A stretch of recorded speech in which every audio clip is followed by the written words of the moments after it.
Maka insya Allah pada kesempatan ini karena kita di acara peresmian masjid di pesantren ini, maka beliau akan berbicara tentang masalah masjid dan kedudukannya dalam Islam. Dan untuk lebih jauh insya Allah kita akan persilahkan untuk beliau menyampaikan materi dan saya akan terjemahkan. Falyatafaddal mashkura. Alhamdulillahi Rabbil Alamin. Wassalatu wassalamu ala sayyidil mursalin imamil muttaqin.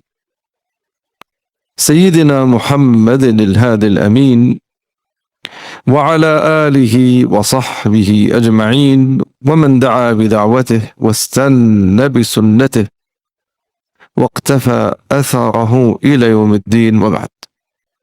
وقبل أن أبدأ محاضرتي أسأل الله أن يرفع قدركم أجمعين وأن يعلي شأنكم يا رب العالمين وأن يحفظ من ساهم في بناء هذا المسجد ماديا ومعنويا،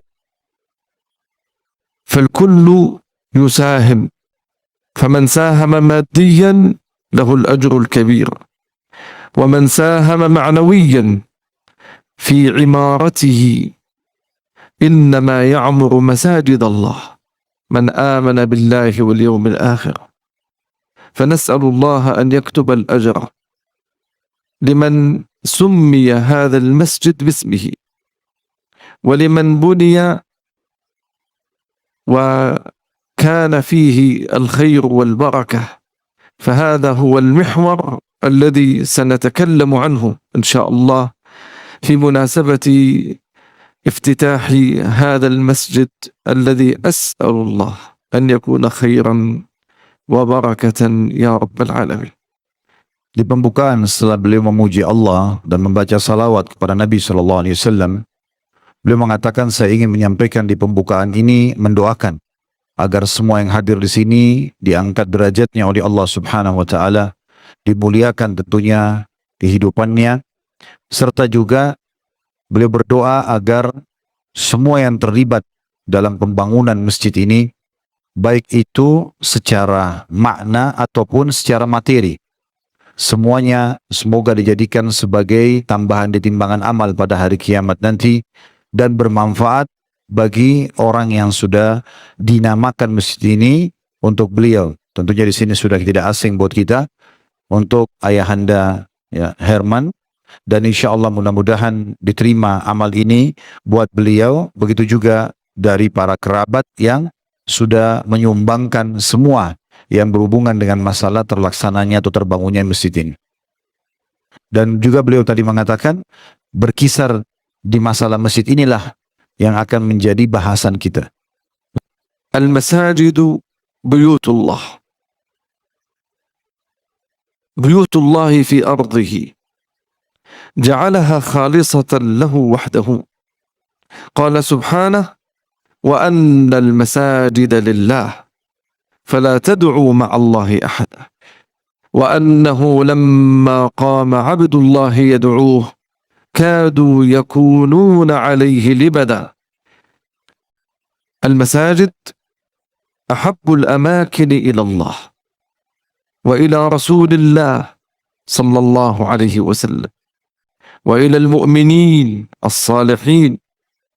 جاء في حديث أبي هريرة الذي أخرجه مسلم في صحيحه يقول النبي صلى الله عليه وسلم أحب البلاد إلى الله أي الأماكن مساجدها وأبغض البلاد إلى الله أسواقها.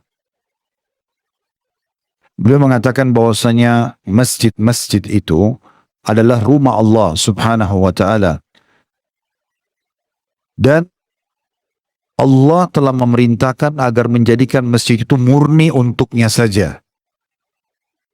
Sebagaimana Allah Subhanahu wa Ta'ala telah berfirman dalam Al-Quran, wa annal masajida lillahi fala tad'u ma'allahi ahada, bahwasanya masjid itu semuanya murni milik Allah, maka jangan pernah engkau menyeru selain Allah di dalamnya. Wa annahu lamma qama Abdullah yad'u kanu yakununa alaihi libada, Dan pada saat hamba Allah itu, maksudnya Nabi Muhammad SAW, berdiri menyembahnya, melaksanakan sholat, maka jin-jin itu berdesakan mengerumuninya. Mungkin sedikit saya tambahkan dari ayat ini. Ayat ini turun pada saat ada kelompok jin yang namanya jin Nusaibin datang setelah 10 tahun Nabi SAW berdakwah di Mekah dan ditolak dakwah beliau. Ini tambahan dari saya supaya lebih jelas makna tadi potongan ayat. Maka Nabi SAW dihibur oleh Allah Azza wa Jal dengan dua kejadian besar. Kejadian Isra dan Mi'raj di tahun 11 masa kenabian dan masuk Islamnya jin dari wilayah Nusaibin itu. Nah, yang dimaksud sini waktu hamba Allah Muhammad SAW berdiri sholat, maka jin-jin itu datang mengerumuninya. Nah, itu terjadi pada saat Nabi SAW ditolak dakwanya di Mekah, maka Allah datangkan para jin-jin ini justru yang masuk Islam. Kata para ahli sejarah, seakan-akan Allah ingin titipkan pesan, hai Muhammad, kalau manusia menolak dakwamu, saya akan datangkan golongan lain jin yang akan beriman kepadamu. Maka mereka mengurumuni Nabi SAW dan akhirnya mereka masuk Islam. Lalu kata beliau, dan juga kita perlu ketahui Allah Subhanahu wa Ta'ala sangat mencintai, ya, dan juga dicintai oleh Rasulnya dan orang-orang saleh masjid. Ini tempat yang paling Allah dan Rasulnya sallallahu alaihi wasallam dan orang-orang saleh cintai. Sebagaimana disebutkan dalam hadis Abu Hurairah radhiyallahu anhu bahwasanya Rasulullah SAW bersabda, "Habbul biladi ila Allahi masajiduha." Sesungguhnya tempat yang paling Allah cintai di muka bumi adalah masjid. Dimanapun petakan tanah di muka bumi ini, yang paling Allah cintai, yang paling diberkahi adalah yang ada masjid di atasnya. Dan tempat yang paling Allah benci di muka bumi ini adalah pasar-pasarnya. Yang dimaksud adalah tempat yang dilakukan untuk transaksi pasar. Bukan berarti pasarnya negatif. Tetapi karena memang di pasar seringkali terjadi transaksi ribawi, kebohongan, dan beberapa hal yang lain. Ini tambahan dari kami untuk menjelaskan saja. Dan itu yang menyebabkan tempat ini dikatakan tempat yang paling Allah benci. Bukan berarti tidak boleh ke pasar. Tetapi untuk perbandingan dengan masjid itu sendiri. بل إن المسجد هو بيت كل تقي مؤمن. ففي حديث أبي الدرداء رضي الله عنه قال: سمعت رسول الله صلى الله عليه وسلم يقول: المسجد بيت كل تقي. ومكانة المسجد في الإسلام تظهر بوضوح في كون النبي صلى الله عليه وسلم لم يستقر به المقام عندما وصل إلى حي بني عمرو بن عوف في قباء، حتى بدأ ببناء مسجد قباء، وهو أول مسجد بني في المدينة، وأول مسجد بني لعموم الناس كما قال ابن كثير. وكذلك عندما واصل رسول الله صلى الله عليه وسلم طريقه إلى قلب المدينة، كان أول ما قام به تخصيص أرض لبناء مسجده عليه الصلاة والسلام الذي هو المسجد النبوي الآن. Beliau mengatakan bahwasanya kedudukan masjid dalam Islam terlihat jelas, nampak di depan mata setiap muslim, dimulai dari saat Nabi SAW menginjakkan kaki beliau di kota Madinah di perkampungan Bani Amr bin Auf di wilayah Kubah. Karena pada saat itu beliau tiba di sana langsung memberikan contoh dengan pembangunan Masjid Kubah. Jadi seakan-akan kita ingin menitipkan atau ingin dititipkan pesan, awal perbuatan Nabi begitu datang dan menguasai sebuah tempat atau sudah berkuasa di wilayah tersebut adalah membangun masjid. Dan dia adalah masjid pertama yang dibangun dalam Islam dan di kota Madinah. Serta bisa dikatakan, sebagaimana dinukil dari Ibnu Katsir rahimahullah, bahwasanya ini masjid yang pertama dibangun dalam Islam setelah diutusnya Nabi Muhammad SAW. Oleh karena itu perjalanan Nabi Muhammad SAW ketika sampai di pusat kota Madinah pun setelah membangun Masjid Kuba, maka yang pertama beliau khususkan justru mencari tanah lokasi buat masjid yang nanti akhirnya dikenal dengan Masjid Nabi SAW. وكان النبي صلى الله عليه وسلم إذا نزل منزلا في سفر أو حرب وبقي فيه مدة اتخذ فيه مسجدا يصلي فيه بأصحابه رضي الله عنهم كما فعل في خيبر في شمال المدينة. ووعى هذا أصحاب النبي صلى الله عليه وسلم ورضي الله عن صحابته فاهتموا بذلك. فهذا عمر رضي الله عنه كان يكتب إلى ولاته أن يبنوا مسجدا جامعا في كل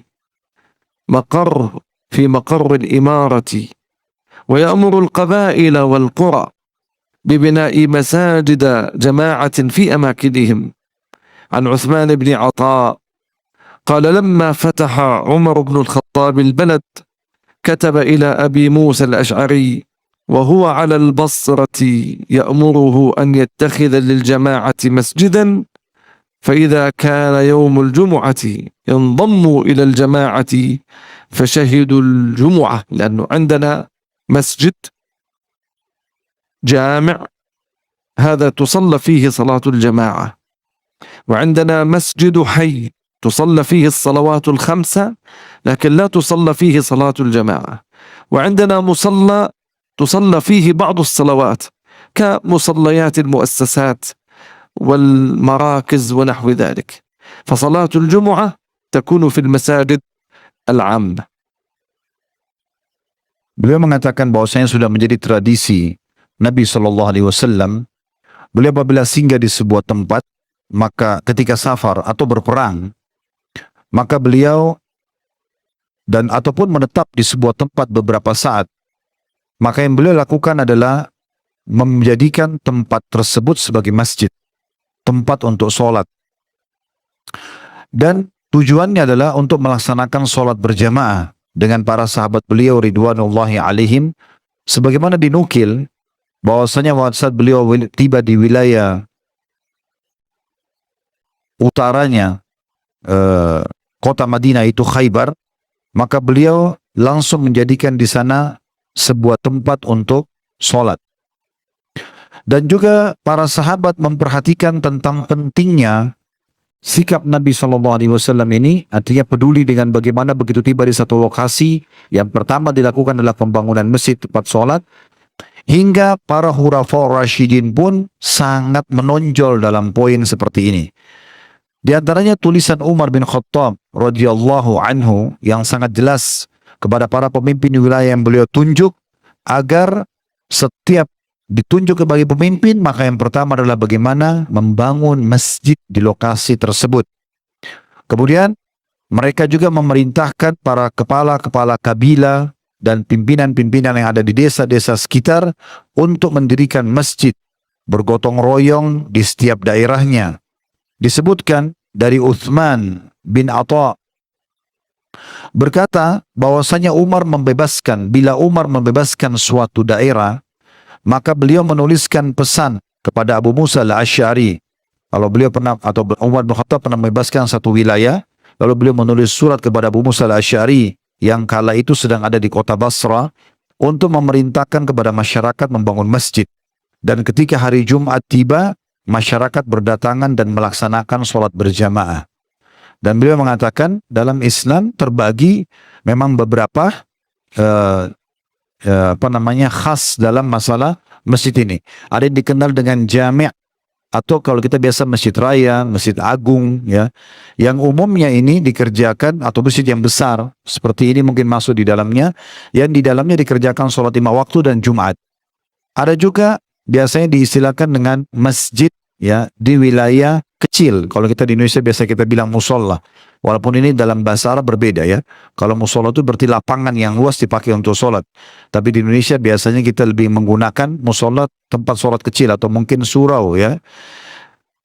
Maka ini hanya dipakai sholat 5 waktu dan umumnya tidak dipakai Jumat. Itu juga ada. atau musola-musola yang kecil yang berada di perkantoran, ya di lembaga tertentu, karena mungkin masjid yang besar jauh, maka juga mereka jadikan itu sebagai tempat untuk sholat. Biasa kita lihat ada musola kecil di kantor-kantor, ini juga sama, dianggap adalah tempat sholat.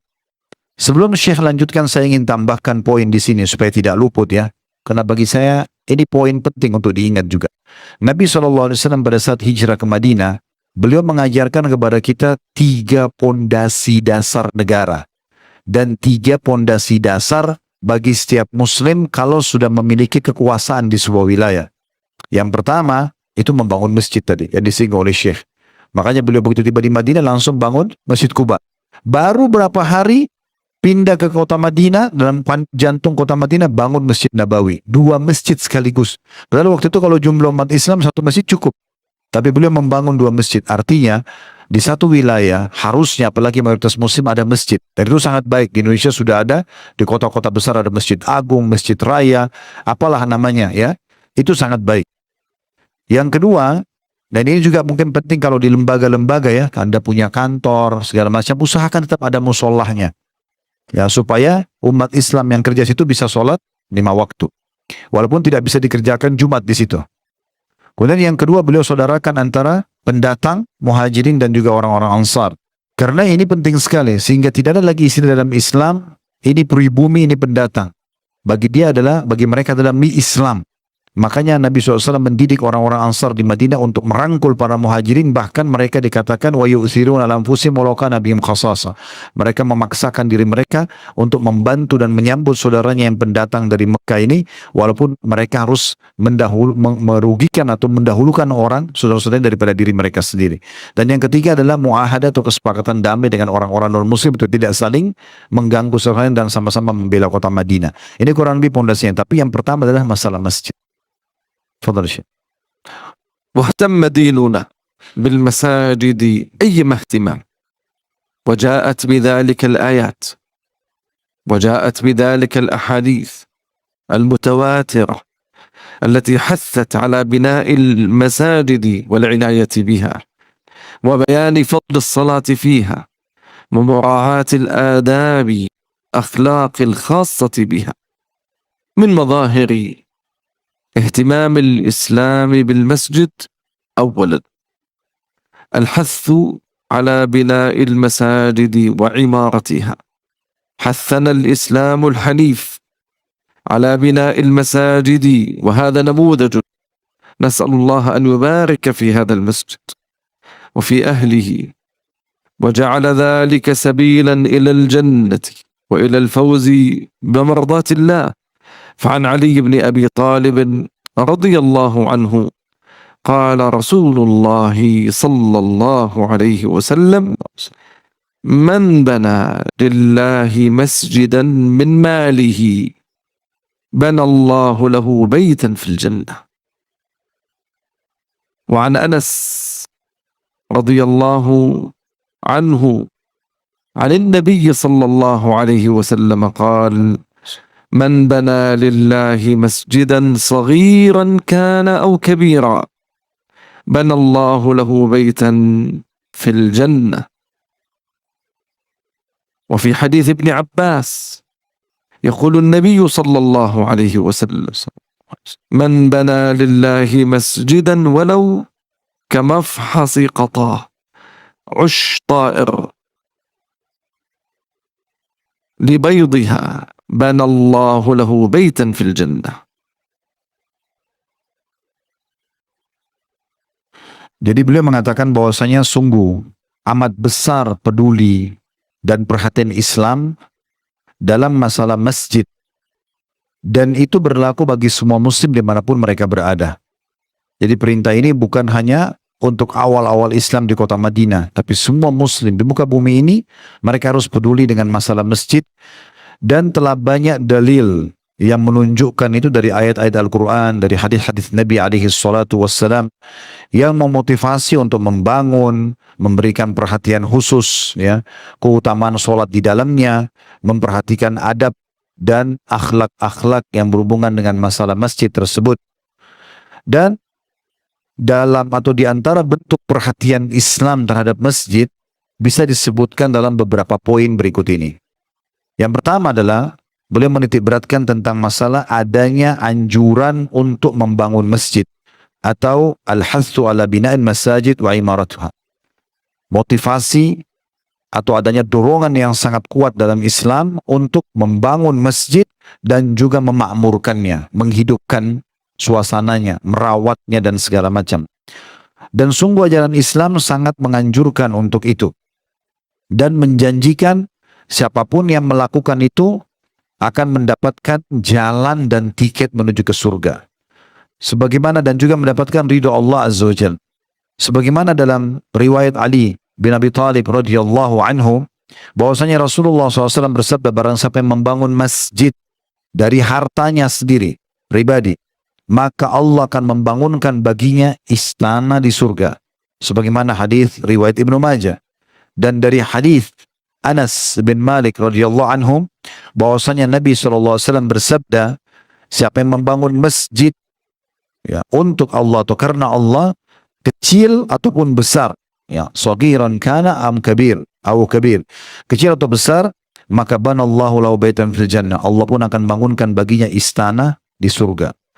Serta juga dari riwayat Ibnu Abbas radhiyallahu anhuma, bahwasanya Nabi SAW bersabda, siapa yang membangun masjid ya karena Allah di muka bumi sebesar sangkar atau sarang burung, untuk tempat telurnya saja, niscaya Allah akan membangunkan baginya istana di surga. Dan hadis ini sahih juga diriwayatkan oleh Imam Ahmad. Tafadhal. يعلق الإمام الشوكاني على كلمة من بنى لله مسجدا فيقول: يدل على أن الأجر المذكور يحصل ببناء المسجد لا بجعل الأرض مسجدا من غير بناء،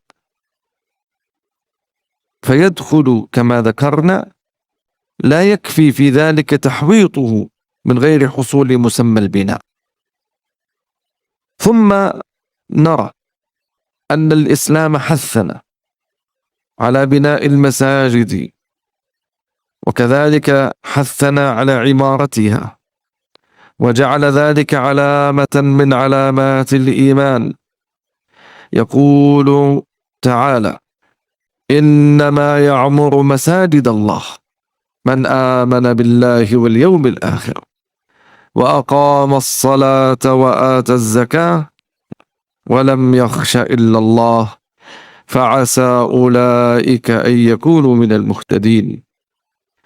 جاء في حديث أنس الذي أخرجه الحارث وهو في السلسلة الصحيحة، يقول النبي صلى الله عليه وسلم: إن الله ينادي يوم القيامة أين جيراني أين جيراني، فتقول الملائكة ربنا من ينبغي له أن يجاورك، فيقول أين عمار المساجد. وكما ذكرت في المقدمة، ليست عمارة المسجد فقط في البناء وتشييده، ولا شك أنه أجر كبير وعظيم، لكن عمارة المساجد بهذه الأعداد الطيبة بالصلاة فيها وجعلها واحة للآمنين وملجأ للخائفين وإصلاحا للمتخاصمين وتعليما للمتعلمين، لا يصنع الأبطال إلا في مساجدنا الفساح، في روضة القرآن، في ظل الأحاديث الصحاح. شعب بغير عقيدة ورق يذريه الرياح، من خان حي على الصلاة يخون حي على الكفاح. Imam Asy-Syaukani rahimahullah, beliau coba mentaklik atau memberikan komentar dari potongan hadis Nabi alaihi salatu wassalam, man bana lillahi masjidan, siapa yang membangun masjid buat Allah, ya. Beliau mengatakan yadullu ala anna al-ajr madhkur yahsul bi bina'il masjid, bahwasanya pahala itu akan didapatkan bagi orang yang membangun fisik masjidnya. Dan dikatakan la bija'lil ardi masjida min ghairi bina, dan bukan berarti hanya sekedar menjadikan tanah dan tanpa bangunan. Artinya Imam Syaukani rahimahullah menilai itu jadi masjid dan berfungsi dan mendapatkan tadi kalau sudah dibangun. Selama belum dibangun berarti belum mendapatkannya. Dan ini sebuah tanggapan yang sangat menarik. Jadi tidak cukup, kata beliau, kalau hanya sekedar tanah lalu dibuatkan dinding saja atau batas tanah. Itu masih belum dianggap memiliki definisi bangunan yang dimaksud dalam hadis membana. Siapa yang membangun? Karena hadisnya mengarah kepada pembangunannya. Lalu dikatakan penggunaan kata masjid di sini menunjukkan keumuman. Artinya masjid itu besar ataupun kecil. Ini perkataan Imam Syaukani rahimahullah. Dan juga dikatakan sebagaimana Islam mendorong kita untuk selalu membangun masjid semampunya. Juga mendorong untuk memakmurkannya. Karena ada juga sebagian orang, ini tambahan sedikit dari saya, mereka membangun masjid lalu meninggalkannya. Menganggap yang penting saya sudah bangun. Tapi dia tidak pernah sholat di masjid. Dia tidak memakmurkannya. Dia tidak pernah mengajak keturunannya sholat di situ. Atau bahkan tidak peduli setelah dibangun. Apakah masjid itu jalan, hidup sholat 5 waktu kah? Ada kegiatan ilmiah kah di sana? Ada kegiatan-kegiatan yang dibolehkan kah dalam agama Islam? Seperti ta'lim misalnya. Atau mengajarkan Al-Quran dan seterusnya, itu dia tidak peduli lagi. Maka ini belum masuk bagi orang yang memakmurkannya. Dia baru membangun, gitu kan. Sementara perintahnya penggabungan antara pembangunan dan pemakmuran, gitu. Jadi Islam mendorong kita untuk itu, membangun dan juga memakmurkannya. Dan menjadikannya sebagai salah satu tanda-tanda keimanan. Sebagaimana Allah Azza wa Jalla berfirman dalam surah At-Taubah ayat 18 yang artinya sesungguhnya yang pantas memakmurkan masjid-masjid Allah itu hanyalah orang-orang yang beriman kepada Allah dan juga hari akhir serta dia mendirikan sholat. Ini cirinya orang yang memakmurkan masjid, kemudian menunaikan zakat, dan dia tidak pernah takut kecuali kepada Allah saja. Mereka itulah yang diharapkan termasuk golongan orang-orang yang mendapatkan petunjuk. Dalam hadis Anas ibn Malik radhiyallahu anhu dikatakan bahwasanya Nabi SAW bersabda, nah ini hadis agung sekali. Ya. Hadis ini berbunyi sebagaimana dinukil dalam silsilah hadis sahih oleh Syekh Albani, bahwasanya Allah Azza wa Jalla akan memanggil pada hari kiamat nanti, seraya berfirman, di manakah tetangga-tetanggaku? Maka para malaikat menyuruh sambil mengatakan, ya Allah, siapakah orang-orang yang layak menjadi tetanggamu? Maksudnya kamu terlalu agung ya Allah sebagai pencipta. Masa bisa ada tetangga? Ya. Maka Allah berfirman, di manakah orang-orang yang memakmurkan masjid-masjid maksudnya selama di dunia?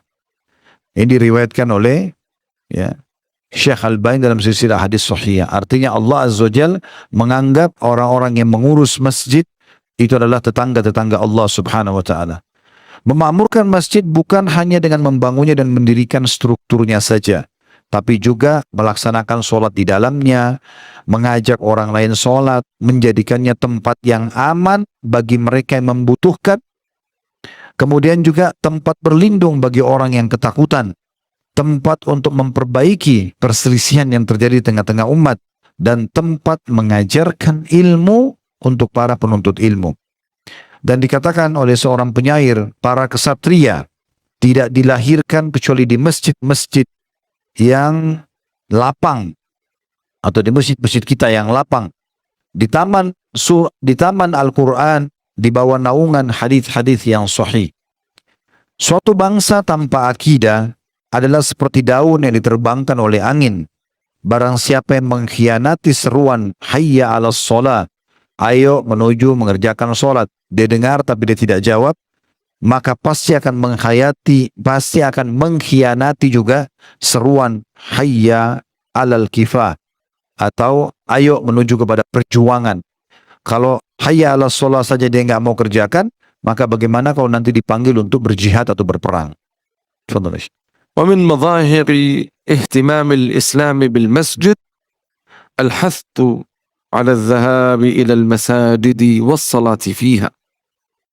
ثواب الذهاب إلى المسجد ثواب كبير وفضل عميم، وجاء ذلك في روايات عدة، من ذلك حديث أبي هريرة رضي الله عنه يقول النبي صلى الله عليه وسلم: من توضأ فأحسن الوضوء ثم خرج عامدا إلى الصلاة فإنه في صلاة ما كان يعمد إلى صلاة، وإنه يكتب له بإحدى خطوتيه حسنة ويمحى عنه بالأخرى سيئة. فإذا سمع أحدكم الإقامة فلا يسعى، أي لا يسرع، فإن أعظمكم أجرا أبعدكم دارا. قالوا: لم يا أبا هريرة؟ قال: من أجل كثرة الخطوات. وفي حديث سلمان الفارسي رضي الله عنه عن النبي صلى الله عليه وسلم: ما من مسلم يتوضأ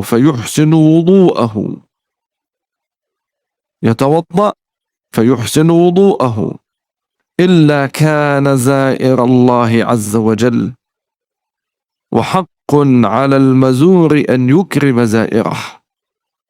أخرجه الطبراني وصححه شيخنا الألباني في السلسلة الصحيحة. وفي حديث أبي هريرة في مسلم وغيره يقول النبي صلى الله عليه وسلم: من غدا، أي غدا صباحا، إلى المسجد وراح مساء، أعد له في الجنة نزلا كلما غدا أو راح. وفي حديث أبي بريدة بن الحصيب يقول النبي صلى الله عليه وسلم: بشر المشائين في الظلم، أي في صلاة الفجر، في صلاة العشاء، بشر المشائين في الظلم إلى المساجد بالنور التام يوم القيامة. وفي حديث أبي رزين عن ابن أم مكتوم قال: جئت إلى رسول الله صلى الله عليه وسلم فقلت: يا رسول الله، كنت ضريرا شاسع الدار، أي بعيد، ولي قائد لا يلائمني، أي ليس موجودا معي دائما، فهل تجد لي رخصة أن أصلي في البيت؟ قال: أتسمع النداء؟ قلت: نعم. قال: ما أجد لك رخصة. فإذا كان هذا حال الضرير فكيف بالمبصر. Selanjutnya beliau mengatakan, termasuk kepedulian Islam terhadap masjid, baik mendirikan, membangunnya, dan juga memakmurkannya, adalah diberikannya pahala yang sangat besar bagi orang yang menuju ke masjid. Jadi agar orang atau kaum muslimin termotivasi untuk selalu menjaga hubungan erat dia dengan masjid. Jadi dia tidak hanya sekedar membangunnya, tapi bagaimana dia memakmurkan, dan dimulai dengan mengerjakan sholat. Dan itu diberikan pahala yang sangat besar. Di antaranya hadis Abu Hurairah radhiyallahu anhu, beliau mengatakan, barang siapa yang berwudu dan menyempurnakan wudunya, artinya dia kerjakan betul-betul sesuai dengan yang dicontohkan oleh Nabi SAW, kemudian pergi dengan niat untuk melaksanakan sholat, bukan karena janjian sama orang, tapi memang betul-betul karena ingin mengerjakan sholat, maka dia berada dalam sholat selama dia berniat untuk menuju sholat. Jadi mulai dari keluar dari rumahnya sudah dapat pahala sholat sampai dia kerjakan sholat nanti. Walaupun sejam sebelumnya dia sudah keluar, ini terjemahan tambahan dari kami, walaupun sejam dia sebelum azan sudah ke masjid, dan sejam kemudian baru azan, maka dianggap dia sudah mengerjakan atau mendapatkan pahala sholat. Bukan sudah mengerjakan, tapi mendapatkan pahala sholat. Dan juga di setiap langkahnya, satu langkah akan ditulis satu kebaikan, dan satu langkah lagi akan dihapuskan dosa. Maka jika salah seorang dari kalian mendengarkan iqamah sholat, janganlah terburu-buru, karena sungguhnya orang yang paling besar pahalanya adalah yang paling jauh rumahnya dari masjid. Maksudnya, tetap dia dengan tenang menuju ke masjid, walaupun cukup jauh, karena langkah-langkahnya tetap akan dicatat pahala. Ditanyakan kepada Abu Hurairah, kenapa Anda berkata seperti itu? Kenapa pahalanya orang yang lebih jauh dari masjid itu lebih besar? Kata beliau, karena banyaknya langkah menuju ke masjid. Nah, ini disebutkan, dinukil dalam Sahih At-Targhib Tarhib. Juga dari hadis Salman Al-Farisi radhiyallahu anhu, beliau mengatakan bahwasanya Rasulullah SAW bersabda, tidak ada seorang muslim pun yang berwudu dan menyempurnakan wudunya, kecuali dia akan menjadi tamu Allah Azza wa Jal. Dia akan menjadi tamu Allah. Semoga Allah jadikan kita begitu. Sekarang kita wudu, pergi ke rumahnya untuk sholat dan mendengarkan majlis ilmu. Maka itu menjadi tamu Allah. Dan sudah menjadi hak yang dikunjungi untuk memuliakan tamunya.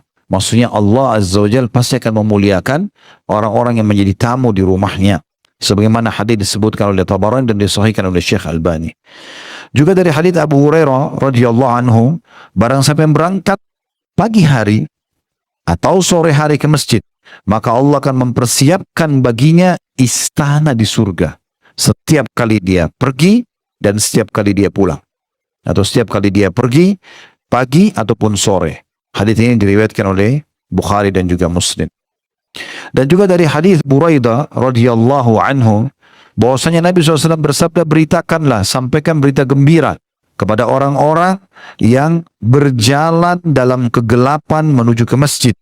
Di malam hari, di subuh hari, tetap dia ke masjid, bahwa mereka akan mendapatkan cahaya yang sempurna nanti pada hari kiamat. Hadis ini diriwayatkan oleh Abu Dawud dan juga Tirmidzi. Dan hadis Abu Razin dari Ibnu Maktum radhiyallahu anhu majma'in, beliau mengatakan, aku datang kepada Rasulullah sallallahu alaihi wasallam. Ibnu Maktum ini muadzin Nabi dan kebetulan matanya buta. Dia mengatakan, wahai Rasulullah, aku adalah seorang yang buta. Rumahku sangat jauh dari masjid. Dan aku memiliki seorang penuntun tapi tidak selalu bersamaku. Apakah aku mendapatkan keringanan untuk sholat di rumah? Buta, rumahnya jauh, tidak ada penuntunnya menuju ke masjid. Dalam beberapa riwayat ini tambahan dari kami, antara rumahku sama masjid banyak binatang buas. Ada begitu disebutkan dalam riwayat yang lain. Maka apakah Anda mengizinkanku untuk sholat di rumah? Maka awalnya Nabi SAW mengatakan iya, dalam riwayat sebuah riwayat yang lain. Tapi riwayat ini Nabi SAW langsung tanya, ya, apa kau dengarkan azan? Kalau riwayat yang lain adalah ditanya, ya, atau dikatakan baiklah, diizinkan. Setelah dia mau keluar dari masjid, maka Nabi panggil lagi, kau dengar azan enggak? Maka dia mengatakan iya. Kata Nabi SAW, sungguh aku tidak menemukan, ya, jalan keluar untukmu untuk tidak menjawab sholat di masjid itu. Hadis ini diriwayatkan oleh Ahmad. بل إن انتظار الصلاة يعد جهادا. في حديث أبي هريرة يقول النبي صلى الله عليه وسلم: ألا أخبركم بما يمحو به الخطايا ويرفع به الدرجات؟ إسباغ الوضوء على المكاره وكثرة الخطى إلى المساجد وانتظار الصلاة بعد الصلاة فذلكم الرباط والجلوس في المسجد وانتظار الصلاة له أجر كبير وعظيم، كما في حديث أبي الزبير محمد بن مسلم بن تدرس قال: سألت جابر بن عبد الله: هل سمعت النبي صلى الله عليه وسلم يقول: الرجل في صلاة ما انتظر الصلاة؟ قال: انتظرنا النبي صلى الله عليه وسلم ليلة لصلاة العتمة أي العشاء، فاحتبس علينا حتى كان قريبا من شطر الليل أو بلغ ذلك، ثم جاء النبي صلى الله عليه وسلم فصلينا، ثم قال: اجلسوا، فخطبنا فقال النبي صلى الله عليه وسلم: إن الناس قد صلوا ورقدوا وأنتم لم تزالوا في صلاة ما انتظرتم الصلاة. أخرجه أحمد في المسند. وحينما تنقطع صلة الإنسان بهذه الحياة ويوضع في قبره فإنه يتمنى أمنية لو عاد إلى الدنيا مرة، لا يتمنى ليجمع المال أو المناصب، بل يتمنى أن يصلي ركعتين حينما تقوم تصلي ركعتين تذكر هذا الذي مات يتمنى أن يرجع فيصلي ركعتين، كما في حديث أبي هريرة أن النبي صلى الله عليه وسلم مر بقبر فقال: من صاحب هذا القبر؟ فقالوا: فلان. فقال: ركعتان أحب إلى هذا من بقية دنياكم. قال الشاعر: خسر الذي ترك الصلاة وخاب، وأبى معادا صالحا ومآبا. إن كان يجحدها فحسبك إنه أضحى بربك كافرا مرتابا، أو كان يتركها لنوع تكاسل غطى على وجه الصواب حجابا. Beliau mengatakan bahwasanya termasuk menunggu sholat juga dianggap seperti atau bagian daripada bentuk jihad. Jadi bukan hanya sekedar mengangkat derajat satu langkahnya, menghapus satu langkah lagi dosa, bukan hanya dianggap sebagai orang yang memakmurkan masjid, tetapi juga dianggap bagian daripada jihad. Disebutkan dari hadis Abu Hurairah radhiyallahu anhu bahwasanya Rasulullah SAW bersabda, maukah aku beritahukan kepada kalian sesuatu yang dengannya Allah akan menghapus dosa-dosa dan mengangkat derajat? Para sahabat berkata ridwanullahi alaihim, tentu saja ya Rasulullah. Lalu kata Nabi SAW, menyempurnakan wudu di saat-saat sulit. Ini saya tambahkan, maksudnya sulit itu lagi orang malas, lagi dingin, ngantuk banget, sudah malam, ya, batal wudu, tapi dia wudu lagi untuk mengerjakan sholat. Memperbanyak langkah menuju ke masjid, ini yang paling cepat menghapuskan dosa-dosa, dan menunggu sholat setelah sholat. Jadi kalau habis maghrib, daripada pulang ke rumah nunggu sampai isya, menunggu misalnya dari sholat ke sholat yang lain, itulah dianggap ribat, itulah dianggap ribat, dan itulah dianggap ribat. Dan ribat artinya mengikat diri di perbatasan antara pasukan muslim sama pasukan kafir. Ini punya keutamaan banyak sekali. Sedikit saya tambahkan dari hadis Imam Ahmad ini, dan disebutkan juga oleh Imam Muslim. Tambahan dari terjemahan tadi, ada hadis yang menyebutkan ribatu yauman sabila khairu minad dunya wa ma fiha. Ribat satu hari saja, sehari semalam di jalan Allah, maka lebih baik daripada dunia dan seluruh isinya. Kayak kita di Indonesia sekarang lagi tidak ada pintu jihad. Betul teman-teman kita di Palestina terbuka pintu jihad buat mereka, tapi kita nggak bisa buat apa-apa dengan fisik kita selama pemerintah belum mengizinkan. Maka kita mendoakan, kita mengirim harta semampu kita, ya. Tapi bagaimana caranya kita bisa mendapatkan pahala ribat yang satu harinya lebih baik daripada seluruh isinya? Maka itu adalah menunggu antara sholat dengan sholat setelahnya. Jadi kalau tidak ada aktivitas mendesak, maghrib isya duduk saja. Duhur asal misalnya, itu dianggap sedang ribat. Duduk di masjid dan menunggu sholat ini diganjar pahala seperti orang yang sholat. Jadi misalnya maghrib ke isya, ini tambahan terjemahannya, maghrib ke isya, daripada pulang ke rumah dan waktunya tinggal sedikit lagi, nanti iqam azan isya lagi, duduk. Nah selama duduk, walaupun dia cuma duduk saja, apalagi kalau dia berzikir, dia baca Quran, dia majelis ilmu, itu lebih besar lagi pahalanya. Duduk saja menunggu, dianggap dia atau diberikan pahala sholat, ya, sampai sholat isya masuk. Dianggap dia seperti mengerjakan sholat maghrib, pahalanya sama sampai azan isya. Berarti berapa? Misalnya 1 jam atau 50 menit. Itu dianggap semuanya berisikan sholat yang terulang-ulang pahalanya. Disebutkan dari hadis Abu Zubair. Ia berkata, aku bertanya kepada Abu Hurairah, aku bertanya kepada Jabir, apakah Anda mendengarkan dari Nabi SAW seseorang berada dalam sholat selama ia menunggu sholat? Jabir mengatakan, kami pernah menunggu Nabi SAW suatu malam untuk sholat al-atama, ini maksudnya sholat isya. Tapi Nabi SAW waktu itu tertunda keluar hingga setengah malam. Jadi telat sekali sholat isyanya, karena Nabi SAW belum keluar, ya, pada saat itu untuk mengimami mereka. Mereka pun tidak beriqamah, menunggu Nabi SAW sebagai imam. Atau bahkan lebih daripada itu waktunya. Kemudian Nabi SAW datang kepada kami pun melaksanakan sholat isya bersama beliau. Setelah itu beliau SAW bersabda, duduklah. Lalu beliau berkhutbah setelah sholat isya di malam hari dan sudah lewat pertengahan malam. Sesungguhnya orang-orang telah melaksanakan sholat isya sebelum kalian. di masjid-masjid lain. Dan sekarang mereka sudah tidur. Tapi kalian tadi menunggu, sementara kalian masih dianggap sholat selama kalian menunggu sholat. Hadis ini diriwayatkan oleh Ahmad dan disahihkan oleh Syekh Albani. Dan ini satu karunia yang besar sekali ya. Kalau kita sedikit tambahkan di sini, kita bisa bayangkan teman-teman sekalian, dan poin penting berhubungan dengan masalah hukum fikih ya. Kalau azan itu haknya muadzin. Begitu masuk sholat, dia punya hak untuk azan, muadzin. Tapi iqamah haknya imam. Jadi kalau kita sholat di masjid ini, misalnya, dan di sebelah sana ada masjid yang lain, di sana sudah iqamah, di sini belum iqamah, tetap saja kita punya hak dan tetap dianggap kita sedang menunggu sholat di sini.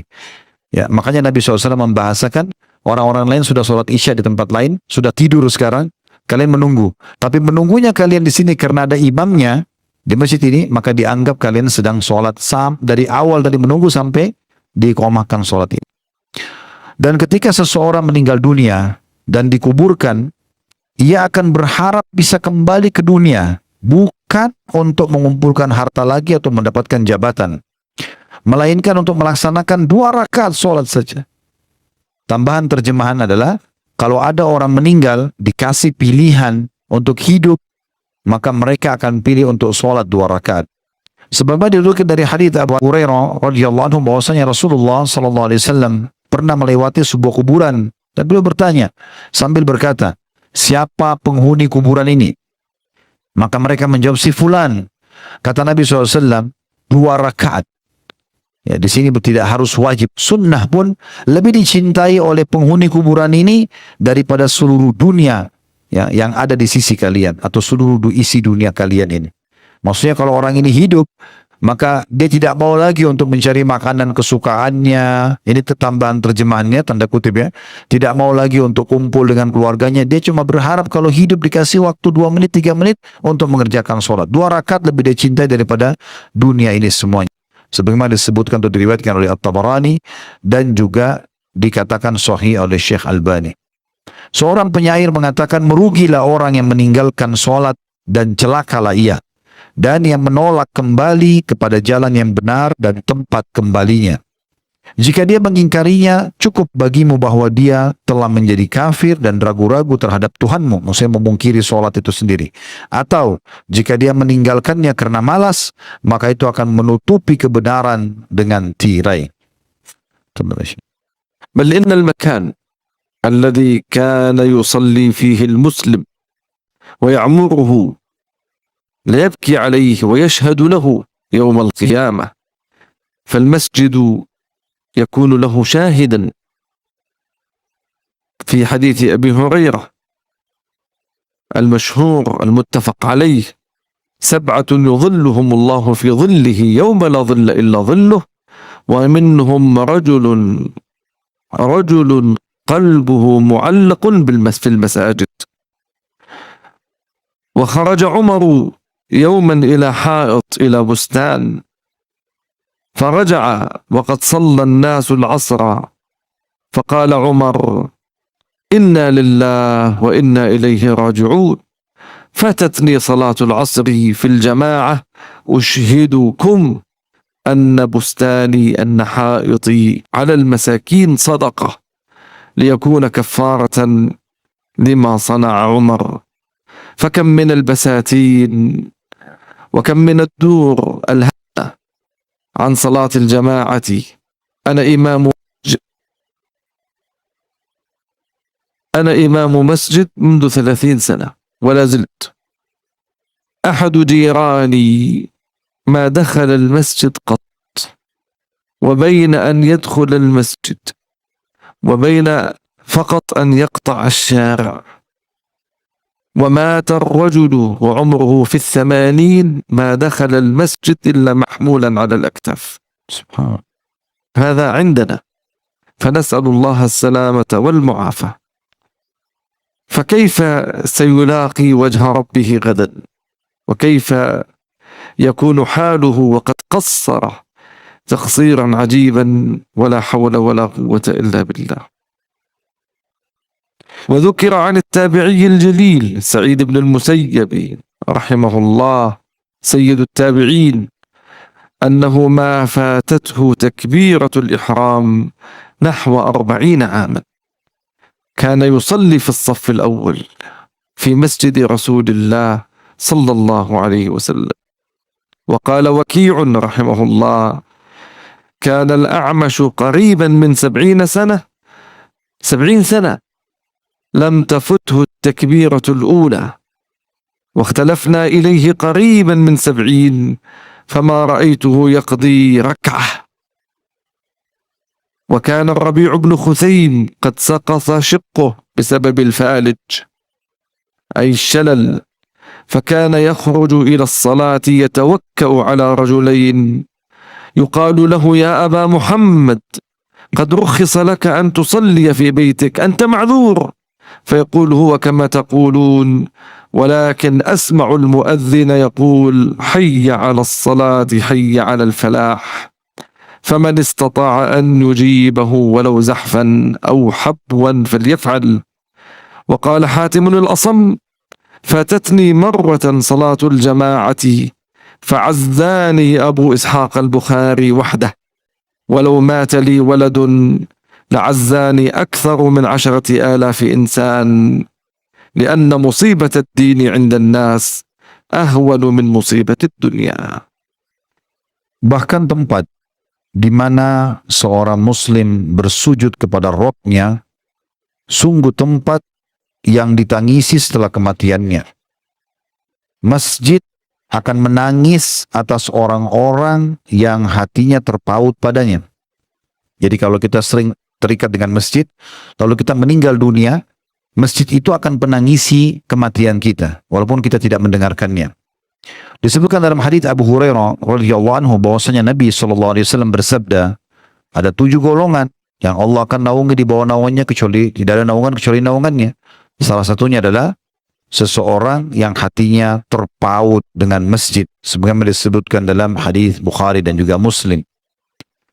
Dan saking pedulinya para kaum salaf dengan masalah masjid dan sholat berjamaah ini, sampai pernah diriwayatkan Umar radhiyallahu anhu, beliau pernah keluar satu waktu dan mendapati, atau beliau keluar ke kebunnya dan dia sedang menikmati kebun tersebut. Pada saat dia keluar dari kebun dan ingin mengerjakan sholat asar, ternyata orang-orang sudah selesai sholat asar, hanya telat dari sholat berjamaah yang pertama. Maka Umar pun mengatakan, inna lillahi wa inna ilaihi raji'un, kami milik Allah dan kami akan kembali kepada Allah. Sungguh telah terlewatkan sholat asar berjamaah di jamaah yang pertama dariku. Maka aku memberikan persaksian kepada kalian semua bahwasanya kebunku yang telah melalaikanku itu aku jadikan sedekah untuk orang-orang miskin. Hanya ketinggalan 1 kali sholat berjamaah, agar menjadi penebus atas apa yang aku lakukan ini. Tadi Syekh juga menceritakan, beliau mengatakan, saya menjadi imam di masjid yang ada di Jordan itu, atau di kota Amman 30 tahun, dan sekarang pun masih menjadi imam. Beliau mengatakan ada satu tetangga umurnya sudah 80 tahun, belum pernah terlihat di masjid kecuali pada saat sudah jadi jenazah dan disolati di masjid itu. Padahal antara rumahnya sama masjid hanya tinggal nyebrang jalan saja. Artinya, tambahan terjemahan di sini, betapa menyesalnya orang itu nanti. Padahal sebenarnya tidak ada susahnya untuk melangkahkan kaki menuju ke masjid. Dan sedikit kami tambahkan teman-teman sekalian, terutama kaum laki-laki, menuju ke masjid itu luar biasa. Ada doa keluar rumah, ada doa menuju ke masjid, ada setiap langkah diampuni 1 dosa, dicatat 1 pahala, dalam sebuah riwayat diangkat 1 derajat. Ada doa, ada sunnah masuk masjid dengan kaki kanan, melangkah kaki saja sudah dapat pahala. Ada doa masuk masjid, ada doa di antara azan dan iqamah yang mustajab, ada sholat qabliyah, ada takbiratul ihram pertama imam, ada zikir habis sholat, ada kaki kiri keluar dari masjid, sunnah Nabi dapat pahala, melangkah saja. Ada doa keluar masjid, dan pada saat pulang ke rumah, pergi dan pulangnya tetap dikasih istana oleh Allah subhanahu wa ta'ala. Bayangkan kalau satu hari kehilangan 1 saja sholat berjamaah ini, berapa banyak yang hilang dari kita. Apalagi kalau sampai berhari-hari, berpekan-pekan, berbulan-bulan, atau tahunan. Ini juga pelajaran yang penting kita ambil. Kemudian teman-teman sekalian, disebutkan bahwa seorang tabi'in yang bernama Sa'id ibn Musayyib rahimahullah, bahwasanya beliau tidak pernah terlewatkan takbiratul ihram, ya, imam selama 40 tahun. Jadi dari subuh, duhur, asar, maghrib, isya, imam Allahu Akbar, dia juga Allahu Akbar di belakangnya. 40 tahun tidak pernah ketinggalan takbiratul ihram pertama imam. Mungkin kalau teman-teman yang sudah dengar, alhamdulillah. Kalau yang belum dengar, sedikit saya tambahkan terjemahan ini. Nabi SAW mengatakan dalam hadis yang diterima dan diamalkan oleh para ulama, siapa yang tidak ketinggalan takbiratul ihram pertama imam 40 hari saja. Subuh, duhur, asar, maghrib, isya. Dan kami sarankan teman-teman usahakan amalkan ini walaupun sekali seumur hidup kalau bisa. Selama 40 hari berarti 1 bulan 10 hari, ya. Tidak pernah ketinggalan takbiratul ihram pertama imam, maka akan dihapus dari dia sifat kemunafikan dan juga kemiskinan atau api neraka, kama Nabi SAW. Jadi ada yang bisa selamat dari dia karena dia tidak ketinggalan takbiratul imam 40 hari. Sa'id bin Musayyib 40 tahun nggak pernah ketinggalan takbiratul ihram pertama imam. Ini luar biasa. Dan dinukil juga dari Waqi rahimahullah, beliau mengatakan Al-A'mash Sulaiman bin Mahran namanya, tidak pernah melewatkan takbir pertama selama hampir 70 tahun. Tidak pernah ketinggalan imam Allah Akbar, kecuali dia juga Allah Akbar 70 tahun. Dan kami sering berkunjung kepadanya selama hampir 70 tahun. Aku tidak pernah melihatnya melakukan qadha atau pengganti 1 rakaat pun. Artinya tidak pernah telat sholatnya. Tidak pernah masbuk 1 rakaat pun tidak pernah selama 70 tahun. Rabi ibn Hutsaim rahimahullah pernah jatuh sakit dan tidak bisa lagi berdiri dengan tegak karena beliau kena stroke, ya. Namun ia tetap keluar untuk sholat walaupun menopang atau ditopang dengan 2 orang kiri kanannya. Tetap dia pergi sholat berjamaah. Ketika orang-orang berkata kepadanya, wahai ayahnya Muhammad, karena anaknya Rabi ibn Hutsaim yang pertama namanya Muhammad, dipanggil Aba Muhammad. Wahai ayah Muhammad, kamu telah diberikan keringanan untuk sholat di rumahmu karena dalam kondisi stroke. Gak bisa jalan, kecuali ditopang oleh 2 orang. Dan kamu punya uzur, maksudnya kenapa gak sholat di rumah saja? Maka dia menjawab, kalian benar. Maksudnya secara hukum fikih benar itu. Tetapi aku mendengarkan muadzin mengatakan, hayya ala sholah, ayo kerjain sholat, ya. Hayya alal falah, ayo merujuk kepada kemenangan. Maka barang siapa yang mampu meresponnya, segera pergi ke sana. Meskipun dengan merangka atau merayap, segera dia lakukan. Jadi dalam kondisi stroke aja, dia tidak pernah tinggalkan sholat berjamaah di masjid. Ini luar biasa, ya. Apalagi hanya sekedar gerimis, ya. Apalagi hanya sekedar sakit biasa saja gitu, ya.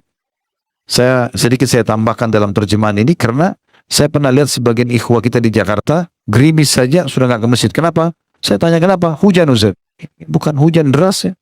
Gerimis nggak ada masalah gitu. Kecuali hujan deras sekali, itu mungkin berbeda, ada hukum tersendiri gitu kan. Itu pun kita berusaha kalau sekarang ada jas hujan, ada kan mobil, ada payung dan segala macam.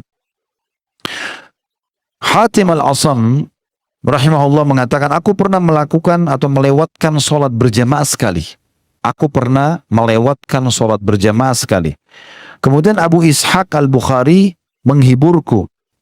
Seandainya anakku meninggal, di sini sebenarnya maknanya lebih tepatnya dia seakan-akan mengatakan, kasihan, kenapa kamu ketinggalan sholat berjamaah? Rugi sekali, nggak bisa diulangi. Sedang saya tambahkan terjemahnya teman-teman, ya, supaya lebih difahami dan bisa direnungi maknanya. Ibadah itu kalau sekali saja luput dari kita, nggak bisa kita perbaikin. Contoh misal, tadi subuh ada orang yang tidak sholat di masjid. Contoh. Kalau dia musafir beda, hukumnya beda. Gitu. Tapi kalau dia mukim, antum mukim, tidak sholat subuh tadi di masjid. Kemudian dia dengar keutamaan sholat di masjid dan memakmurkan misalnya seperti pengajian kita. Lalu dia merasa menyesal dan pengen sholat. Nggak bisa kembali. Biar dia nangis darah, nggak bisa dia kembali. Ibadah itu sekali luput, nggak bisa kita perbaiki. Nggak bisa kita ulangi. Bahkan orang yang masbuk 1 rakaat saja, nggak bisa dia bilang sama imam, imam kembali dong ke rakaat pertama, saya mau ikut takbiratul ihram supaya dapat pahala, nggak bisa. Jadi kita betul-betul harus jeli dalam ibadah. Kalau dosa itu kita lakukan, kita masih bisa mohon ampun dan dimaafkan. Tapi kalau ibadah luput sekali, nggak bisa. Sedikit saya tambahkan juga, saf awal sholat masjid yang punya keutamaan bagi kaum laki-laki, itu berlaku hanya pada saat iqamah diiqamahkan. Setelah itu sudah tidak berlaku tuh. Kalau sudah salam, antum pindah ke saf pertama, sudah nggak mendapatkan keutamanya, hanya di saat itu saja. Sekali luput, sudah selamanya luput. Buku amal kita dicatat hari kiamat, si fulan luput dari saf pertama, nggak bisa diperbaiki. Jadi harus jeli benar memperhatikan masalah ibadah itu. Datang waktunya, segera anggap itu adalah ibadah yang terakhir. Dia mengatakan, Hatim al-Asam mengatakan, pada saat saya sedang melewatkan satu kali sholat jamaah, ada sahabat dekat saya namanya Abu Ishaq al-Bukhari, dia datang dan seakan-akan mengatakan kepada saya, sayang sekali kau terlewatkan gitu. Lalu dia mengatakan, seandainya anakku yang meninggal, maka mungkin lebih dari 10.000 orang akan datang dan menghiburku. Karena bencana agama dianggap lebih ringan daripada bencana dunia oleh sebagian orang. Fadal. ومن مظاهر العناية بالمسجد تنظيفها والعناية بها، فجعل لذلك أجرا عظيما وثوابا كبيرا، كما في حديث أنس يقول النبي صلى الله عليه وسلم: عرضت علي أجور أمتي حتى القذاة يخرجها الرجل من المسجد، إلى آخر الحديث. وفي حديث أبي سعيد الخدري قال: كانت سوداء، أي امرأة سوداء، تقم المسجد أي تنظفه، فتوفيت ليلا، فلما أصبح رسول الله صلى الله عليه وسلم أخبر بموتها، فقال: ألا آذنتموني بها، أي أخبرتموني كي أصلي عليها؟ فخرج بأصحابه فوقف على قبرها فكبر عليها والناس من خلفه ودعا لها ثم انصرف، أخرجه ابن ماجه. وفي حديث ابن سمرة ابن جندب قال: أمرنا رسول الله صلى الله عليه وسلم أن نتخذ المساجد في ديارنا، وأمرنا أن ننظفها، أي ننظفها، خرجه أحمد. ورأى النبي صلى الله عليه وسلم في جدار المسجد نخامة فتناول حصاة فحكها وعدها خطيئة، حيث قال: البزاق في المسجد خطيئة وكفارتها دفنها.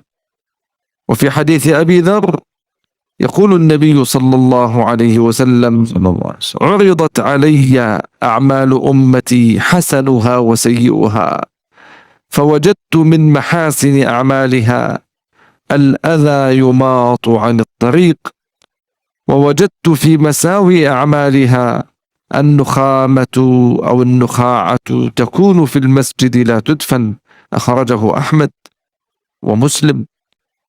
وروى سعيد بن منصور عن أبي عبيدة بن الجراح أنه تنخم في المسجد ليلة فنسي أن يدفنها، حتى رجع إلى منزله فأخذ شعلة من نار ثم جاء فطلبها حتى دفنها، ثم قال: الحمد لله الذي لم يكتب علي خطيئة الليلة.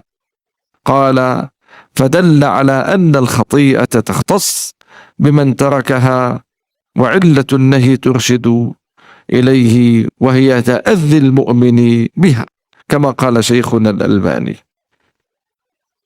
Poin yang selanjutnya, yang ketiga, yang berhubungan dengan masalah pedulinya Islam dan adanya perintah agar memperhatikan khusus masjid bagi kaum muslimin, yaitu membersihkan, merawat, merapikan, menata masjid tersebut.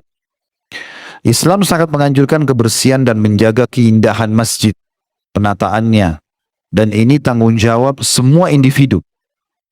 Kalau saya tambahkan terjemahnya, bukan hanya marbot masjid. Jangan justru kita masuk ke dalam masjid, kita menjadi pengotornya. Tapi bagaimana kita pada saat masuk, melihat ada sesuatu yang kurang, tugas kita justru terlibat dalam kebersihan itu. Izinkan saya menambahkan terjemahan di sini.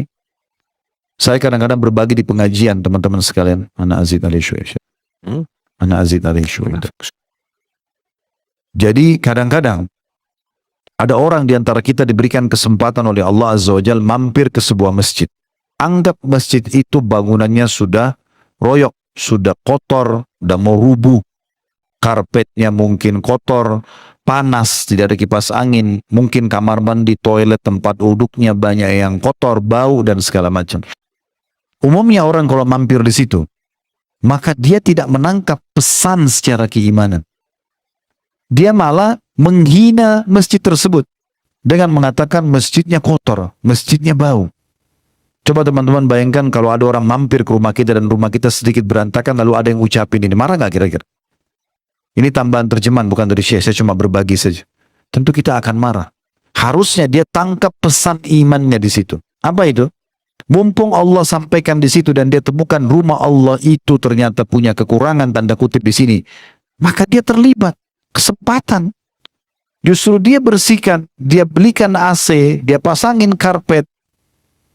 Yang lebih parah kadang-kadang ada orang di antara kita sudah temukan masjid itu tidak bagus, dia ngomong, kok masjidnya kotor, tempatnya kotor, kamar mandinya kotor. Terus dia ketemu orang lain, dia bilang lagi sama orang lain tersebut, jangan sholat di sana, masjidnya kotor. Coba bayangin. Kan buruk sekali ya. Kalau harusnya kita mampir ke satu tempat, apalagi kita tidak tahu apakah kita akan kembali atau tidak ke tempat itu. Adil saudaraku. Kenapa nggak di laundry karpetnya itu? Kalau kita punya uang, kenapa nggak digantiin? Kenapa nggak dipasangin kipas angin, AC, perbaikin atapnya, perbaikin kerannya? Saya pernah temukan sebuah masjid di dekat rumah kami, kerannya rusak. Saya lihat netes airnya. Ini kalau dibiarkan airnya jalan terus. Ini mubazir. Allah akan tanya hari kiamat. Saya cuma panggil baru masjid, Pak. Ini keran kalau diperbaiki, bisa diperbaikin? Nggak bisa lagi. Dia bilang, nggak bisa lagi Ustaz. Kebetulan dia kenal saya. Berapa kira-kira biaya kerannya? Sekian, dia sebutin angka. Di titik itu, antara azan nih, kamu saya kasih duit. Silakan Pak ya. Saya datang, itu sholat duhur. Sholat asar itu sudah selesai kerannya. Anggaplah itu dipakai sebulan aja keran itu. Rusak lagi nggak Bapak? Sebulan kita panen pahalanya. Berapa biaya? 200-300 ribu perbaikin keran? Tapi kan kita panen-panen. Daripada antum menghina rumahnya Allah, lebih baik terlibat. Kan gitu. Maaf, ini saya tambahkan saya terjemahnya supaya memang berhubungan, karena ini sangat berhubungan dengan masalah membersihkan dan merawatnya.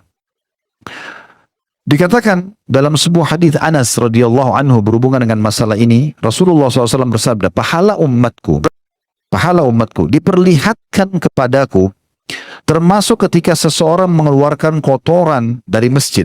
Sini maksudnya sekecil apapun. Dia sekotoran, tisu jatuh, apalah segala macam. Dia justru bersihkan. Itu diperlihatkan bagian dari pahala umatku nanti. Dan dosa-dosa umatku juga diperlihatkan kepadaku. Dan aku tidak melihat dosa yang lebih besar daripada seseorang yang diberikan satu surah Al-Quran atau satu ayat lalu dia melupakannya. Tetapi di sini yang jadi saksi bahasan hadits ini diriwayatkan oleh Abu Daud dan juga Tirmidzi. Saksi bahasanya adalah ternyata membersihkan kotoran dari masjid dalam riwayat ini justru dijadikan sebagai sumber pahala yang besar. Juga dari hadits Abu Sa'id Al-Khudri radhiyallahu anhu beliau mengatakan, ada seorang wanita berkulit hitam, maksudnya di masa Nabi SAW, selalu membersihkan masjid. Berupaya saja membersihkan masjid ibu ini semampu dia. Dan satu waktu dia meninggal dunia di malam hari. Ketika tiba di pagi hari, Rasulullah SAW diberitahukan tentang wafatnya ibu tersebut yang suka bersin masjid. Maka beliau mengatakan, kenapa kalian tidak memberitahukanku tentang kematiannya? Lalu Nabi SAW mengajak beberapa sahabatnya berdiri di atas kuburnya, kemudian mengangkat takbir dan mendoakannya atau mensolati jenazahnya. Kemudian beliau pun kembali beraktivitas seperti biasa. Hadis riwayat Ibnu Majah. Jadi saking besarnya kedudukan perempuan yang suka bersihin masjid ini, sampai Nabi SAW pun datang ke kuburannya dan mendoakannya. Juga dari hadis Samurah bin Jundub radhiyallahu anhu beliau mengatakan, Rasulullah SAW memerintahkan kami untuk membuat masjid di rumah-rumah kami dan memerintahkan kami untuk membersihkannya. Dan ini diriwayatkan oleh Ahmad dalam musnadnya. Dan Rasulullah SAW dalam riwayat lain pernah melihat dahak yang ada di tenggorokan biasa orang kalau flu, maaf ya, atau bisa dimaknakan juga ingus, maaf ya, di dinding masjid beliau. Lalu beliau mengambil sebuah batu dan menggosoknya, ya, membersihkannya dan menghitungnya sebagai pelebur dosa. Maka beliau SAW mengatakan, ingatlah dahak di masjid adalah dosa, meludah sembarangan, ya, beringus sembarangan di masjid, dan penebusnya adalah membersihkannya, atau riwayat lain menguburkannya. Di masa dulu belum ada lantai kayak kita sekarang, ada tanah, jadi dikuburkan sehingga tidak nampak di situ. sebagaimana diriwayatkan oleh Bukhari. Dan dari hadis Abi Dzar radhiyallahu anhu, beliau mengatakan kegiatan umatku diperlihatkan kepadaku, baik amal itu ataupun buruknya. Aku menemukan bahwa di antara amal baik mereka adalah menghilangkan gangguan dari jalan, batu, kayu, duri. Kalau kita temukan, angkat dari jalan. Itu termasuk amal baik. Dan aku menemukan bahwa di antara dosa atau amal buruk mereka adalah menaruh dahak di masjid tanpa menguburnya, tanpa membersihkannya. Diriwayatkan oleh Ahmad, juga Bukhari dalam Adab Mufrad. Dan diriwayatkan juga dari Sa'id bin Mansur, dari Abi Ubaidah bin Jarrah radhiyallahu anhum, disebutkan bahwasanya ia duduk menumpahkan dahak di masjid pada malam hari. Lalu ia lupa untuk menguburnya sampai ia pulang ke rumah. Lalu ia kembali membawa obor api, karena masa dulu belum ada penerangan kayak kita. Dia pas pulang rumah dia ingat tadi ada dahak dia yang jatuh di masjid, ya. Kemudian dia pun kembali dan mencari di mana tadi tempat dahaknya dia sempat jatuh ke tanah masjid itu. Kemudian dia menguburnya dan dia mengatakan segala puji bagi Allah yang tidak menuliskan dosa untukku malam ini. Dan ini menunjukkan, kata ulama, bahwasanya dosa terkait dengan meninggalkan kebersihan, ya, dan alasan pelarangannya adalah karena gangguan yang ditimbulkan kepada muslimin atau untuk muslimin. Ya, mungkin kalau kita mau hubungkan dengan keadaan kita sekarang, maaf ya, saya membahasakan tanda kutip sini, orang ngupil, buang sembarangan di masjid, orang korek kupingnya, ya, atau mungkin sampah, dia makan permen, kertas permennya dia buang di masjid. Itu semua bisa ditarik seperti satu hukum dengan ini. Jadi bukan cuma ingus dan dahak, tapi apa saja yang bisa mengotori masjid, kan gitu. Maka sebaiknya dia berhati-hati, ya. Dan juga perlu saya tambahkan di sini terjemahannya, dalam Islam dibolehkan teman-teman kita kalau punya dahak untuk dikeluarkan. Tapi Nabi SAW perintahkan kita keluarkan ke arah kiri dan kita bisa menggunakan tisu, ya. Bukan ke arah depan ataupun ke arah kanan, karena Nabi SAW melarang para sahabat, mengatakan di hadapan kalian ada Allah, dan kalau lagi sholat, dan di sebelah kanan kalian ada malaikat, maka di sebelah kiri. Kita dengan santun melakukan itu dibolehkan. Itu kalau darurat sekali, kayak orang flu berat dan segala macam, daripada ganggu orang, kita bisa saja mengeluarkannya. Itu pun tisunya ditaruh lagi atau sapu tangan di kantong kita, bukan dibuang sembarang. Tafadhal. ونختم مجلسنا بمظهر من مظاهر العناية بالمسجد، وهي أن تحترم المساجد وأن تعرف حرماتها. المساجد أماكن مقدسة، هي بيوت الله، لها الخصوصية، لها الحرمة، بيوت للذكر، للصلاة. قال تعالى: وأجود لكم هذه الآيات لأنني سأختم بها مجلسي. في بيوت أذن الله أن ترفع ويذكر فيها اسمه يسبح له فيها بالغدو والآصال رجال لا تلهيهم تجارة ولا بيع عن ذكر الله وإقام الصلاة وإيتاء الزكاة يخافون يوما تتقلب فيه القلوب والأبصار ليجزيهم الله أحسن ما عملوا ويزيدهم من فضله والله يرزق من يشاء بغير حساب. لذا يجب تنزيه المسجد عن كل ما من شأنه أن يشينه أو ينتهك حرمته. لا بيع، لا شراء في المسجد، لا تنشد الضالة. يقول النبي صلى الله عليه وسلم كما في حديث أبي هريرة في الترمذي: إذا رأيتم من يبيع أو يبتاع في المسجد فقولوا لا أربح الله تجارتك، وإذا رأيتم من ينشد فيه ضالة فقولوا لا رد الله عليك ضالتك. صححه شيخنا. يمنع أذى الناس وكذا الملائكة بالروائح الكريهة، لا تأتي وقد أكلت بصلا وثوما، كما في حديث عبد العزيز بن صهيب عن أنس قال: سئل أنس بن مالك عن الثوم، أي تأكل ثوما وتأتي المسجد؟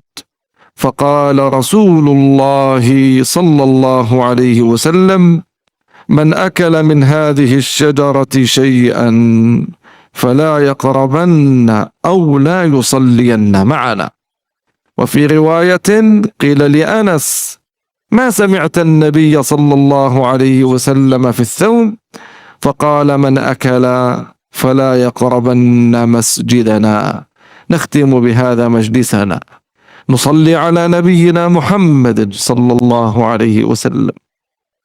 وقبل أن ننتهي نخاطب أخواتنا، وربما تسأل إحداهن وما لنا، فنقول لهن: صلاتكن في بيتكن خير من الصلاة في المسجد، فكما ضاعف الله الأجر للرجال والذكران في بيوت الله، ضاعف الله لكن الصلاة في بيوتكن، فلا يضيع عليكن شيء، والله حكيم عدل لا يظلم أحدا. وبارك الله فيكم، وجزاكم الله خيرا على هذا الجمع، وأسأل الله أن يبارك في هذا المعهد الذي اسمه جميل جدا، رحمة للعالمين، يذكرنا برسول الله صلى الله عليه وسلم: وما أرسلناك إلا رحمة للعالمين. فنسأل الله أن يجعل هذا المعهد رحمة للأمة، رحمة للمجتمع، ينشر السنة والخير والبركة، وهذا المسجد أن يعمر دوما بذكر الله والصلاة وما ينبغي أن يعمر به بيوت الله. وصلى الله وبارك على نبينا محمد. وكما بدأت بحمد ربي أنتهي بالحمد أكرم فيه من عنواني. وبارك الله فيكم.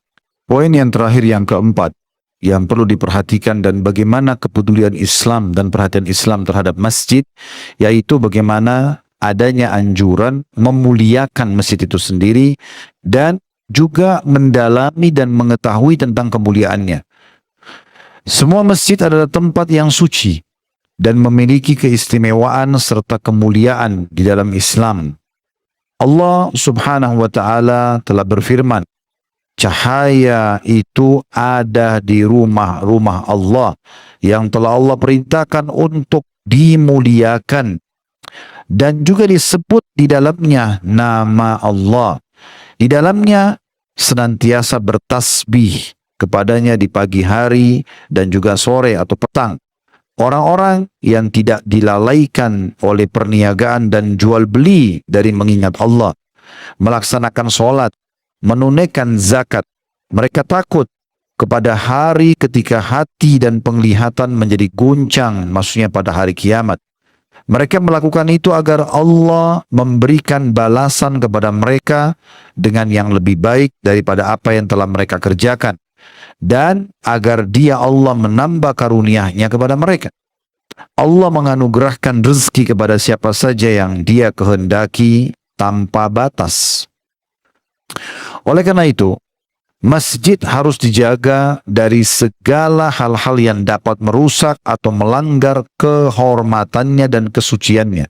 Misalnya, transaksi jual beli, penjualan dan pembelian di dalam masjid, serta pencarian dan pengumuman barang hilang harus dilarang, karena disebutkan dari hadis Abu Hurairah radhiyallahu anhu bahwasanya Rasulullah SAW bersabda, jika kalian melihat seseorang yang menjual atau membeli di dalam masjid, katakanlah, semoga Allah tidak memberkahi perniagaanmu.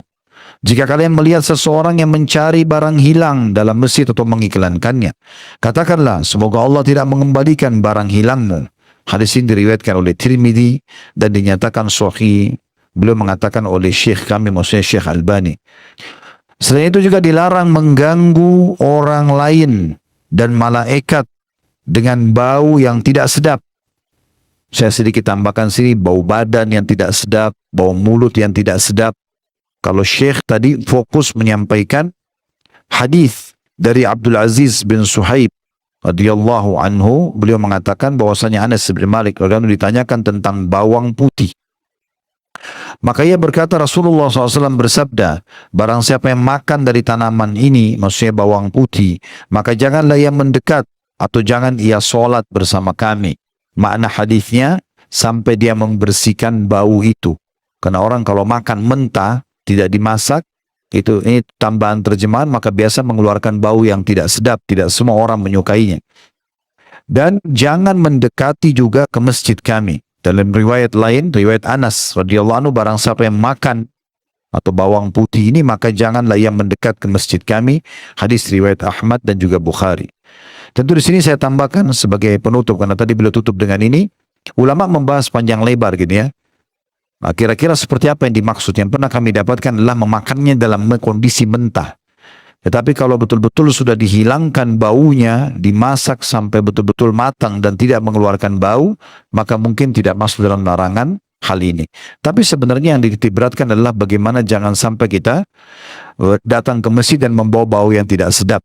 Sedikit juga tambahan, kita tahu tentang masalah sholat Jumat, bagaimana kita dianjurkan pakai baju yang bagus, wangi-wangian. Sebagian ulama menarik, ini bukan hanya sekedar Jumat, tapi kalau orang ingin menariknya, adalah faedahnya di situ, bahwasanya semua sholat, dia bisa mengambil baju terbaiknya, pakai parfum terbaiknya. Ya, karena Allah Subhanahu wa taala memerintahkan kita, ya Bani Adam khudhu zinatakum inda kulli masjid. Hai anak Adam, ambillah perhiasan terbaikmu, pakaian, wangi-wangian pada saat engkau menuju ke masjid. Ya, jadi ini poin tambahannya tentunya. Lalu beliau mengatakan juga sebagai penutup, dan beliau ingin memberikan saran dan nasihat khusus untuk para muslimah. Kalau seandainya ada yang bertanya di antara ibu-ibu yang hadir atau akhwat yang hadir, lalu apa yang buat kami? Maksudnya apakah kami juga sholat di masjid sebagaimana tadi keutamaan sudah disebutkan semuanya? Beliau mengatakan khusus perempuan justru yang lebih utama adalah di rumah. Dan itu sebagaimana disebutkan dalam hadis Nabi SAW, dan rumah kalian lebih baik buat kalian. Dan itu tidak akan mengurangi sedikit pun dari kadar pahala sholat berjamaah di masjid, walaupun dia sholat dalam rumahnya. Ini terjemahan sampai sini tadi, namun saya tambahkan bahwasanya ada hadis Nabi SAW juga yang tidak melarang muslim untuk ke masjid, tapi yang lebih afdal adalah di rumahnya. Oleh karena itu tadi subuh kami sama-sama Syekh dan Dr. Ridwan tadi menuju ke masjid, maka beliau pada saat melihat ada sebagian ibu-ibu yang pulang dari masjid, beliau mengatakan penampakan seperti ini itu tidak berlaku, tidak terlihat di negeri kami, kecuali ada aktivitas khusus ya. Sementara boleh-boleh saja seorang muslimah menuju ke masjid. Ini perlu ditiberatkan, berarti bukan larangan mutlak, tapi bicara masalah lebih afdalnya. Dan beliau mengatakan, sebagaimana bahasan kita tentang berhubungan dengan masalah masjid ini, kurang lebih yang saya ingat tadi yang perlu diterjemahkan adalah, beliau mengatakan seperti masjid ini misalnya, dibangun pada hari ini dan diresmikan, serta juga dikaitkan dengan nama yang baik di pesantren Rahmatan lil Alamin. Beliau berharap agar pesantren ini, masjid ini betul-betul sesuai dengan namanya, menjadi rahmat, sebagaimana Allah menyebutkan tentang Nabi SAW rahmatan lil alamin, ya, itu rahmat bagi seluruh alam semesta ini. Dari sinilah insya Allah beranjak semuanya kebaikan-kebaikan yang diharapkan insya Allah bisa menyebar, bukan cuma di Indonesia tapi di seluruh pelosok muka bumi ini tentunya. Dan beliau berdoa untuk kita semuanya agar Allah Subhanahu wa taala memberikan yang terbaik buat kita semua, dan beliau juga mengatakan jazakumullahu khairan, serta beliau mengatakan sebagaimana saya mulai dengan memuji Allah alhamdulillah, maka saya pun menutupnya dengan alhamdulillah. Saya perlu tambahkan dan beritahukan, berbagi majelis ilmu seperti ini yang menjadi inti adalah bahasanya. Saya ulangi lagi, yang menjadi inti adalah bahasanya. Pertanyaan itu cuma pelengkap. Dan kenapa pertanyaan kita batasi? Karena pertanyaan harus sesuai dengan tema. Dan tidak perlu banyak-banyak. Karena yang paling terpenting ilmu tadi sudah jelas semua, terjemahannya jelas, dalilnya. Tinggal bagaimana kita menerima dan mengamalkannya. Apalagi kalau pertanyaan keluar dari tema. Ya, misalnya kita bahas tadi masalah masjid, ada yang tanya masalah asuransi, masalah riba, kemana-mana, jemaah bubar dalam kondisi pecah konsentrasinya. Tapi kalau sekarang, pulang dalam kondisi mengetahui keutamaan masjid, keutamaan sholat, merawat, membersihkan, memakmurkan, ini sudah sangat luar biasa. Dan itu menjadi target utama tablik akbar kita ini. Oleh karena itu teman-teman sekalian jangan kecewa kalau ada pertanyaan belum dijawab, dan insya Allah tadi pertanyaan itu sudah cukup mewakili ya apa yang kita butuhkan untuk melengkapi bahasan kita. Ikhlaskan niat dan juga selalu teman-teman sekalian berupaya untuk jangan lewatkan hari-hari tanpa ilmu. Ingatlah, ilmu pondasi dasarnya keimanan. Iman itu akan datang dengan adanya ilmu, ya. Dan kalau iman sudah ada, maka semua bisa berubah. Orang bodoh jadi pintar, orang pelit jadi dermawan, orang penakut jadi pemberani. Itu dengan ilmu. Maka jangan pernah berhenti untuk menuntut ilmu seperti ini. Dan di masa kita perlu saya berbagi, kita sudah sangat terbantukan dengan adanya media online. Kita bisa belajar dari sini, dari ulama-ulama di Timur Tengah, bahkan kalau kita ngerti bahasa Arab. Atau mungkin beda kota, dalam bahasa Indonesia kita bisa pelajari. Di masa dulu, Imam Bukhari melakukan perjalanan 1 bulan dengan keledainya untuk mendengarkan sebuah hadis. Sekarang dengan handphone kita bisa menambah ilmu dan iman kita. Maka jangan sia-siakan teman-teman sekalian, karena Islam adalah agama ilmu. Selalulah menuntut ilmu karena akan datang keimanan, dan iman ini akan menguatkan hubungan kita dengan Allah subhanahu wa ta'ala. Kalau benar dari Allah, maka diamalkan dan diterima. Kalau ada salah mungkin dari kami berdua, semoga Allah maafkan. Subhanakallahumma bihamdika asyhadu an la ilaha illa anta astaghfiruka wa atubu ilaik. Wa sallallahu ala nabiyyina Muhammadin wa alihi wa sahbihi wasallam walhamdulillahi rabbil alamin. Wassalamu alaikum warahmatullahi wabarakatuh.